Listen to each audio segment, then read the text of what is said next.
De suivre quelques points saillants de la lettre adressée au président du Conseil de sécurité des Nations Unies par le ministre des Affaires étrangères. Abdoulaye Diop dénonce vigoureusement, je cite, des actes graves de la France qui sont de nature à porter atteinte à la paix et à la sécurité internationale. Garibou Pelou pour la lecture.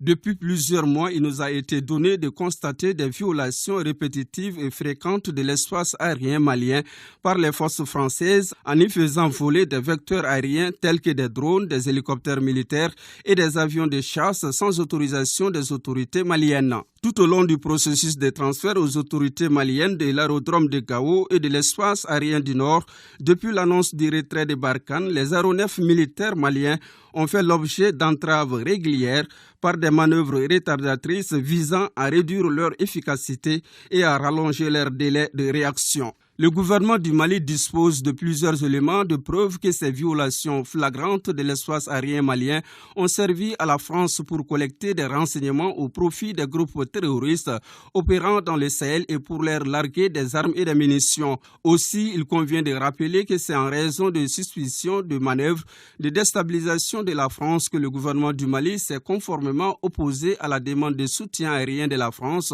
au profit de la MINUSMA afin que la France ne se serve pas de la mission onusienne comme prétexte pour mener des opérations subversives visant à fragiliser davantage le Mali et la région du Sahel. Au regard du droit international, le gouvernement du Mali estime que ces actes de la France constituent une agression qui est définie selon la résolution 3314-29 de l'Assemblée générale des Nations unies du 14 décembre 1974 comme l'emploi de la force armée par un État contre la souveraineté, l'intégrité territoriale ou l'indépendance politique d'un autre État ou toute autre manière incompatible avec la Charte des Nations Unies. Ainsi, le gouvernement du Mali invite le Conseil de sécurité des Nations Unies, garante de la paix et de la sécurité internationale, à œuvrer afin que la République française cesse immédiatement ses actes d'agression contre le Mali. En outre, la France, membre permanent du Conseil de sécurité, devrait se conformer à la légalité internationale